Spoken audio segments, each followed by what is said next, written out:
আওয়ামী লীগের জন্য রাজনীতি করা কঠিন হয়ে গেছে। আওয়ামী লীগ কঠিন মানে কি, মানে একটা দল, আপনি মনে করেন হুসেইন মোহাম্মদ এরশাদের বিরুদ্ধেও তো আসলে গণঅভ্যুত্থান হয়েছে না, তো তিনি তো জেলে গেছিলেন, তার পার্টিও ইলেকশন করছে, পরের ইলেকশনটাই করছে।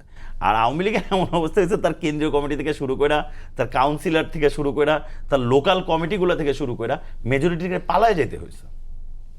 এখন একটা পালায় যাওয়া ফোর্সে তারা পরিণত হইতে হয়েছে।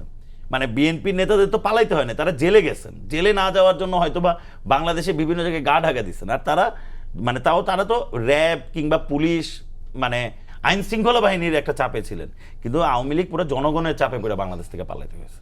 তো সেইটা তো আপনি মনে করতেই পারেন যে একটা সার্টেন টাইমের জন্য আওয়ামী লীগ তো আসলে বাংলাদেশের রাজনীতিতে তার ফেরা আসা, তার ফিরা পুনরায় রাজনীতি করা, এটাতে কঠিন আছে। কিন্তু আমি তাদের বললাম, তাদের জন্য সবচেয়ে বড় অপশনটা কি ফিরে আসা, সেটা হলো জামাত ইসলামী। কারণ তারা বারবার এদিকে আঙ্গুলটা তুলবে যে গণহত্যাকারী তো তোমার রাজনীতিতে আছেই, তাহলে আমি গণহত্যাকারী খারাপ হবো কেন?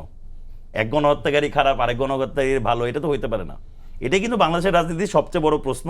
এবং এটা আপনি দেখবেন আজকে থেকে সামনের দিনে আওয়ামী লীগ আসলে ফিরবে কি ফিরবে না রাজনীতিতে, এইটা নিয়ে যখন জনগণের ভিতরে আলাপ হবে, এটা হয়ে উঠবে মূল আলাপ। এবং আওয়ামী লীগও এই আলাপটাই চাপায় দিবে যে জামাত তো আছে, তো জামাত থাকলে আমি থাকবো না কেন?